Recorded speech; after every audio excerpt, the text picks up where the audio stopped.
We begin in the quietest hours of the night. You know those hours, the ones where the world is silent, but your mind is screaming. You lie awake, staring at the ceiling, and the weight of your life feels like an ocean pressing down on your chest. Maybe it is the bills that do not match the balance in your bank account. Maybe it is a doctor's report that used words you were not prepared to hear.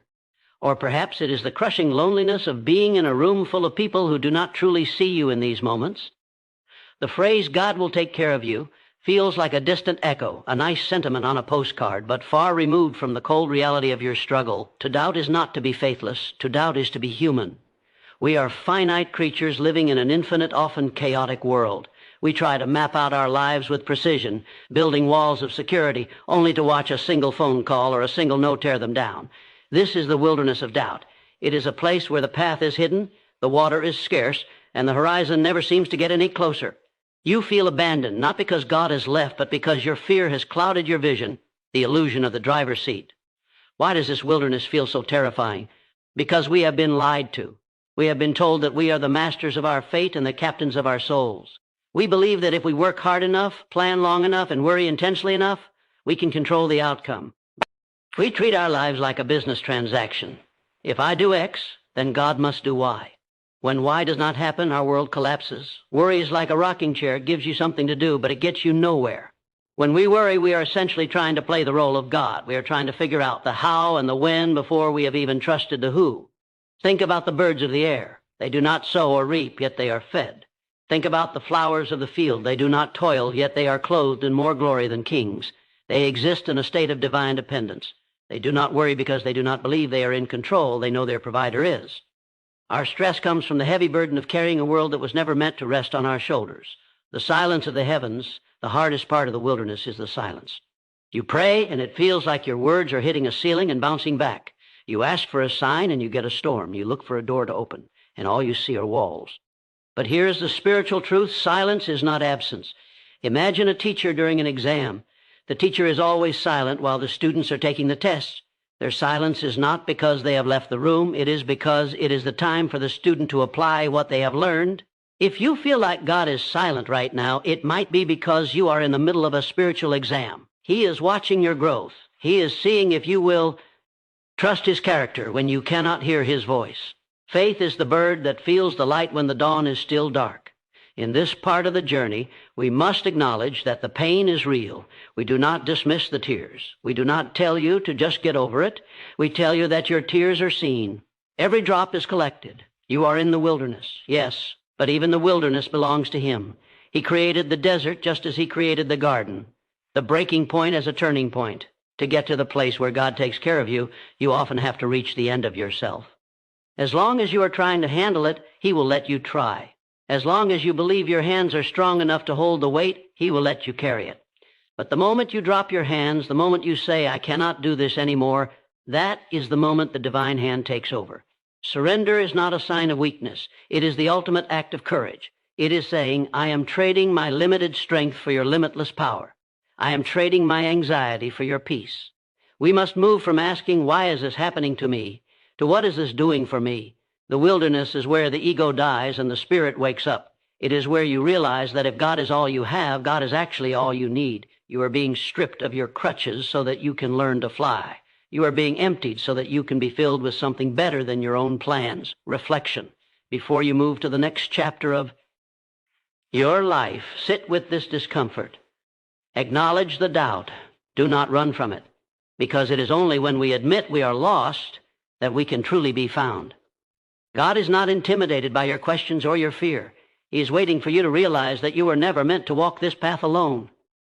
The wilderness is not your home. It is just the road to the promise. Now that we have moved through the wilderness of doubt, we enter the second stage of the journey, understanding the divine blueprint.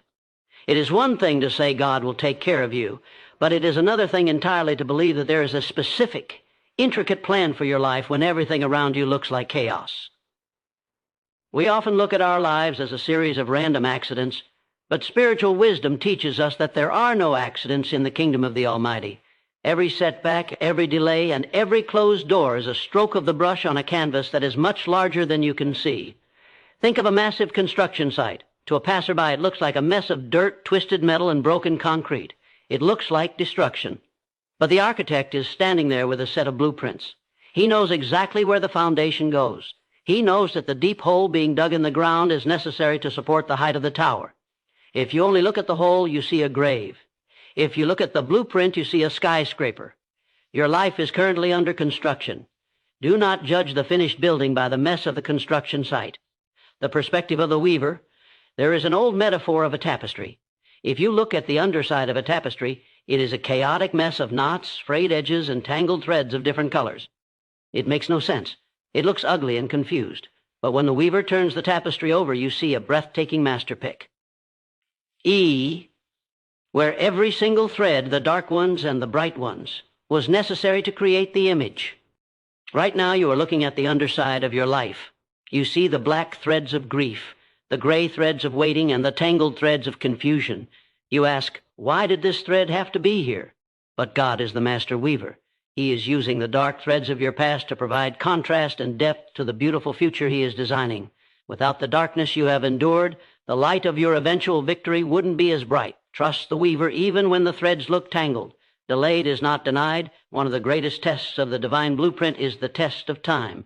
We live in a world of instant gratification. We want the prayer answered now. We want the healing today. We want the breakthrough this afternoon. When God doesn't move on our schedule, we assume He isn't moving at all. But we must understand that divine timing is a different currency than human time. Sometimes God delays a blessing because He is waiting for you to grow into the person who can handle it. If He gave you the promotion, the relationship, or the fame before you were ready, it wouldn't be a blessing. It would be your downfall. Other times He delays your progress to protect you from a danger you cannot see further down the road. A no or a wait from God is often just His protection in disguise. He is not denying you, He is preparing you. He is not ignoring you, He is insulating you from a storm that you aren't strong enough to weather yet, the sovereignty of the unseen. We must come to terms with the fact that God's ways are higher than our ways. His intelligence is not just a larger version of ours. It is a different kind of intelligence altogether. He sees the end from the beginning. He sees the people you haven't met yet, the opportunities that haven't been created yet, and the strengths you haven't discovered yet. Think of the story of Joseph. He was sold into slavery by his own brothers, falsely accused of a crime, and thrown into a dungeon for years. At any point during those 13 years of suffering, it would have been easy for Joseph to say, God has forgotten me. But the blueprint was in motion. The slavery led him to Egypt, the prison led him to the king's officials, and the interpretation of a dream led him to the throne. If Joseph had never been a slave, he never would have been a king. Every tragedy was a stepping stone. Your current struggle is not a dead end, it is a bridge. God is positioning you even when you feel like you are being punished. The piece of the blueprint. When you truly accept that there is a divine blueprint, something miraculous happens, you stop fighting the process. You start to move through life with a strange, quiet confidence. When a door closes, you don't bang on it until your knuckles bleed. You simply say, if God wanted me in that room, that door would be open. Since it's closed, there must be a room waiting for me. This is the peace that surpasses all understanding. It is the ability to walk through a storm and not get wet. It is the ability to stand in the middle of a fire and not be burned. It is the realization that the Creator of the stars knows your name and has written a story for you that ends in goodness. He is not making it up as He goes along. He is the Alpha and the Omega. He has already seen your victory. He is just walking you through the chapters to get you there. Reflection. As you reflect on the divine blueprint, ask yourself, what am I trying to force that I should be surrendering? What black threads in my life am I complaining about instead of trusting the weaver? Remember, the architect never starts a project he does not intend to finish. You are his work of art, and he is not done with you yet. We have traveled through the wilderness of doubt and explored the mystery of the divine blueprint. Now we reach the final stage, walking in fearless faith. This is the practical application of the spiritual truth that God will take care of you. It is one thing to believe in God's power while you are sitting in a quiet room. It is another thing entirely to walk into the world with the absolute certainty that you are protected. Even when the wind is howling and the ground is shaking, fearless faith does not mean the absence of fear. It means the presence of a conviction that is larger than your fear. It is the realization that while the world may be unpredictable, the one who holds the world is perfectly stable. You stop living in what if and start living in even if. Even if the worst happens, God is still on the throne. Even if I lose everything, I am still held by the Almighty. This shift in perspective changes everything. It takes the power away from your circumstances and places it back where it belongs, in the hands of your Creator, the peace that surpasses understanding. The hallmark of a person who knows God is taking care of them is a supernatural calm. This is the peace that the world cannot give, and therefore the world cannot take away. It is the ability to sleep in the middle of a storm, just as the prophets did. Why could they sleep? Because they knew that the one who watches over them never slumbers or sleeps. When you live with this peace, you become a light to everyone around you. People will ask how you can remain so calm when the economy is failing, or when your health is under attack, or when your family is in turmoil. Your answer won't be a list of logical reasons. Your answer will be a testimony of trust. You are no longer a victim of your environment. You are an ambassador of a higher kingdom.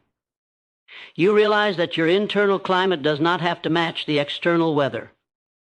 If God is for you, it doesn't matter who or what is against you.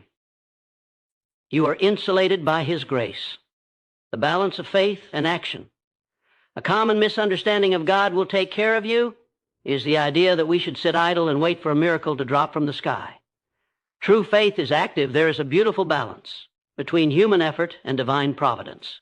You must tie your camel and then trust in God. You do the work, you make the calls, you study the material, and you treat people with kindness. You do your 100%. But then you release the outcome. The stress in our lives usually comes from the outcome phase. We try to do our job and God's job at the same time. Your job is to be faithful in the small things. God's job is to handle the big results. When you walk in fearless faith, you work harder than anyone else because you aren't working out of anxiety. You are working out of gratitude. You know that the harvest is guaranteed by the Lord of the harvest, so you can sow your seeds with a smile on your face. The future is secure. As we conquer, you'd this journey look toward your future. For many, the future is a dark room full of monsters and maybes. But for the person who trusts in the divine, the future is simply the place where God is already waiting. He is already in your tomorrow. He has already prepared the solutions for the problems you haven't even encountered yet. He has already set the table for your arrival. Nothing, absolutely nothing, can happen to you that has not first passed through His fingers of love. If it reaches you, it is because He has a purpose for it. If He allows a mountain in your path, it is because He wants to show you that you can move mountains, or He wants to show you the view from the top. You can walk into next week, next month, and next year with your head held high, not because you are so strong, but because He is so faithful. The same God who took care of you yesterday is the same God who is with you today, and the same God who will be there forever. A final meditation. Take a deep breath. Let go of the tension in your shoulders. Let go of the knots in your stomach. Imagine yourself handing over a heavy backpack to a Father who is much stronger than you. That backpack contains your worries, your debts, your fears, and your what-ifs. Feel the lightness of your spirit as He takes the weight. You are a child of the Most High. You are a masterpiece in progress. You are a soldier in a battle that has already been won. The wilderness was just a lesson. The blueprint is perfect. And you? Our path is clear. Walk forward. Do not look back. Do not tremble at the shadows. The light of the divine is behind you, beside you, and within you. Rest in the truth that from this moment until your final breath and far beyond it into eternity, God will take care of you.